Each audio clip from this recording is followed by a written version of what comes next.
दोस्तों आज फिर आ गई हूँ डीगल टोल प्लाज़ा के पास।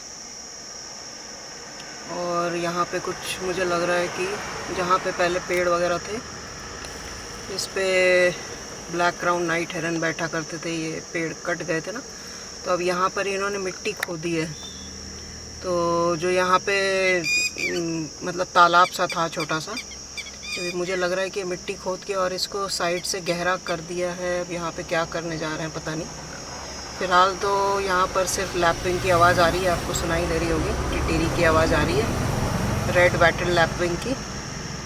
तो आज छुट्टी है, एक्चुअली संडे नहीं है, सैटरडे है, गेस्टेड हॉलीडे था, तो मैंने सोचा कि आज ही रिकॉर्डिंग कराती हूँ।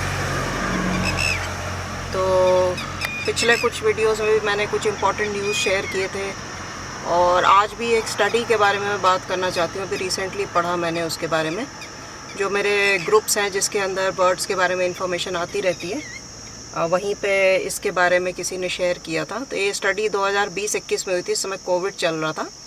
और आपको पता ही है कि पहले हमारे देश में जो एनर्जी जनरेशन होता था, मतलब पावर जनरेशन, बिजली उत्पादन जो होता था वो ज़्यादातर फॉसिल फ्यूल्स मतलब कोयले से होता था, मेनली कोयले पर डिपेंडेंट था।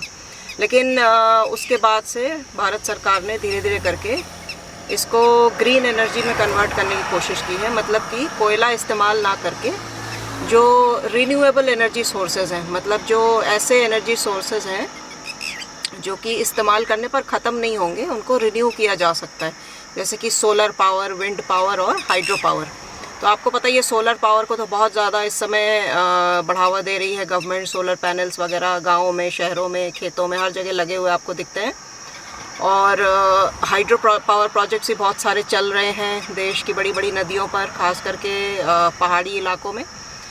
अब बचता है विंड पावर। विंड पावर भी एक बहुत बड़ा सोर्स है रिन्यूएबल एनर्जी का, और ख़ास करके राजस्थान और गुजरात का जो एरिया है वहाँ पर विंड पावर की भरमार है।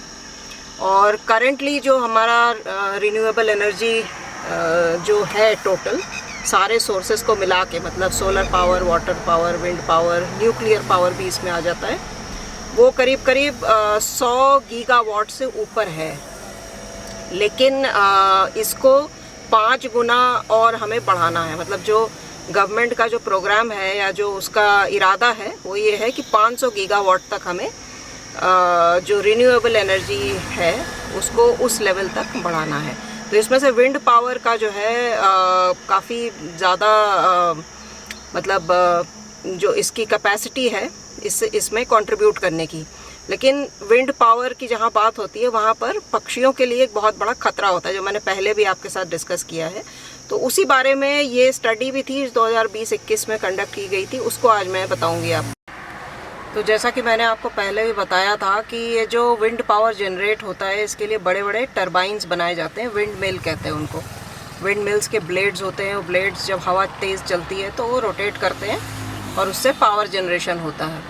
तो इन विंड मिल्स से टकरा के और जो हाई टेंशन पावर लाइन्स होती हैं जो बिजली को लेकर जाती हैं, वो उनसे टकरा कर बर्ड्स की मौत बहुत ज़्यादा होती है इलेक्ट्रोक्यूशन से, मतलब करंट लगने से।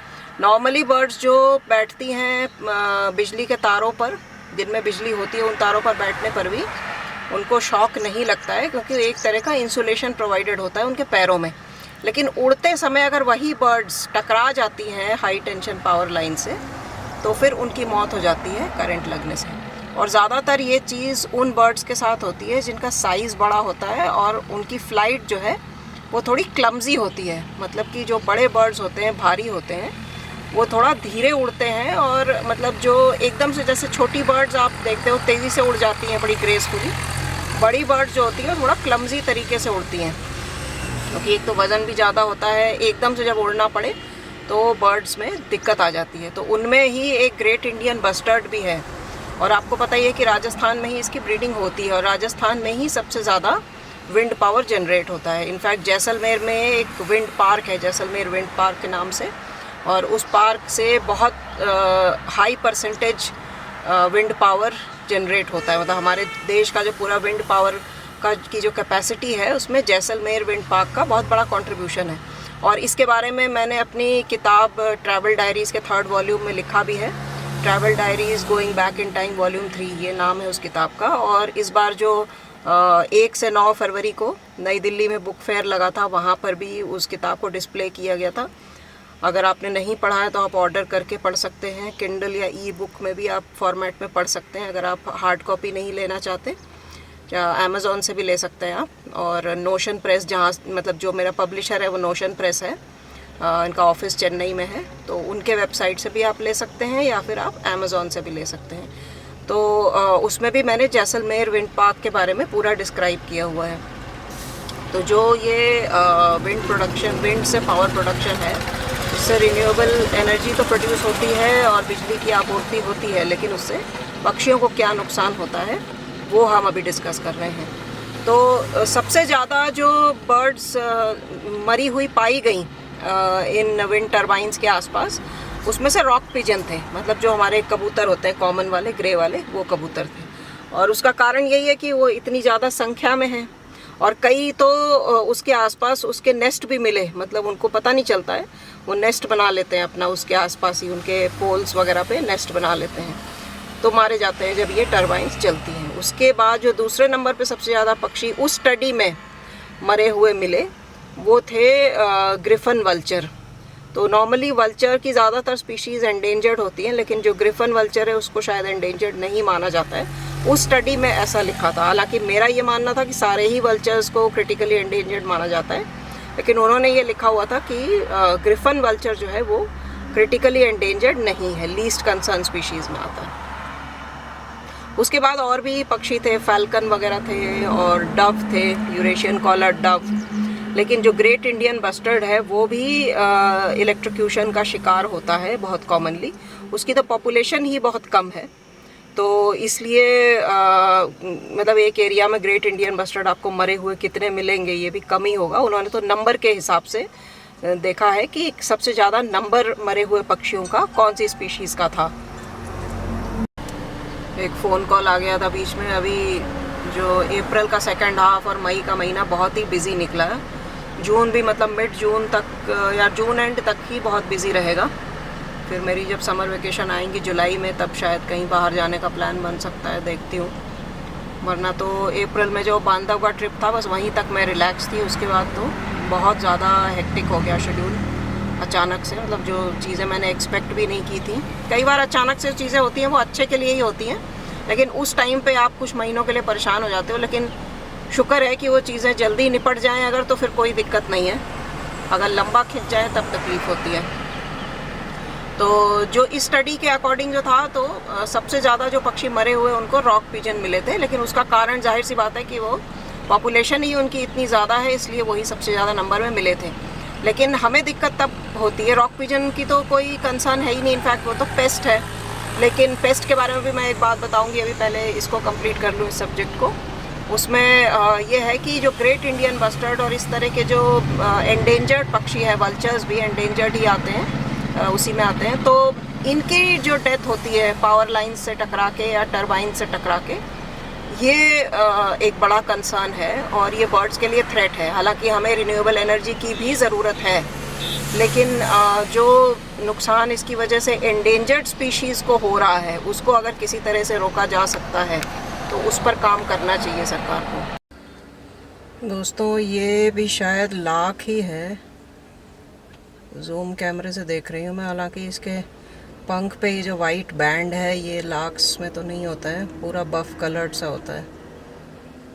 सर्च करना पड़ेगा इसको कि ये कौन सी चिड़िया है, लेकिन उसकी फैमिली की ही हो सकती है। तो मैं पेस्ट के बारे में बता रही थी आपको कि कुछ बर्ड्स को जो है पेस्ट का दर्जा दिया गया, उसमें रॉक पिजन है। अपने देश में तो डेफिनेटली पेस्ट है, लेकिन कुछ दूसरे देशों में और बर्ड्स भी हैं जिनको कि पेस्ट का दर्जा दे दिया गया है, जो अभी तक हमारे देश में पेस्ट नहीं है, जैसे कि पैराकीट्स और माइनास। पैराकीट्स और माइनास को भी कुछ कंट्रीज़ में पेस्ट बताया गया है, जबकि अभी हमारे देश में ऐसा नहीं है। हालांकि माइना, बैबलर्स ये सब बहुत ज़्यादा अग्रेसिव होती हैं रॉक पिजन्स की तरह ही। पैराकीट्स भी कई बार बहुत अग्रेसिव होते हैं। तो जितने भी बर्ड्स का नेचर अग्रेसिव होता है, दूसरे बर्ड्स को वो दबा सकती हैं, वो कभी भी पेस्ट बन सकती हैं अगर उनका नंबर कंट्रोल से बाहर हो गया तो। दोस्तों वहाँ पीछे से धुआं निकल रहा है, और यहाँ पर आपको जो एक तरह का कीड़ा होता है ना, उसकी आवाज़ सुनाई दे रही होगी काफ़ी तेज़। यहाँ साइड में झाड़ियाँ वगैरह हैं, तो वहाँ से आ रही है उसकी आवाज़। क्रिकेट की तरह ही होता है, लेकिन मेरे ख्याल से इनको सिकाडास कहते हैं, जो भी है। तो अभी ख़ास करके आग की घटनाओं से बहुत सावधान रहने की ज़रूरत है। वो ऐसे मतलब बिल्कुल निकल रहा है पीछे से काला काला धुआं, ऐसा लग रहा है जैसे पेड़ है। ये जो हरा वाला ये पेड़ है, इसके पीछे जो ये है, ये धुआं है पूरा, ये पूरा धुआं है।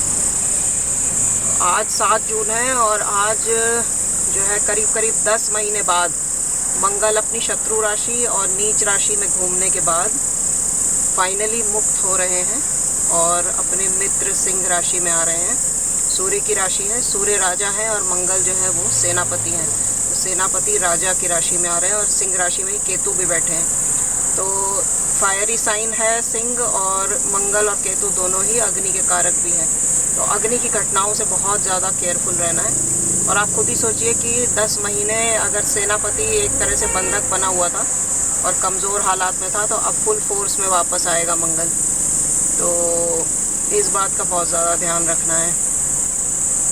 आज तो मैं उस जगह पर नहीं रुकी, करौंथा के पास में जहाँ में, क्योंकि वहाँ पे काफ़ी काम चल रहा था, मज़दूर वगैरह सब लगे हुए थे, तो बर्ड्स तो होने का सवाल ही पैदा नहीं होता है। तो अब मैं वापस ही जा रही हूँ घर, और आपसे मुलाकात होगी अगले ब्लॉग में। अगर आपको मेरे ब्लॉग्स पसंद आते हैं तो लाइक, शेयर और सब्सक्राइब ज़रूर कर दीजिएगा चैनल को। मिलते हैं आपसे अगले ब्लॉग में।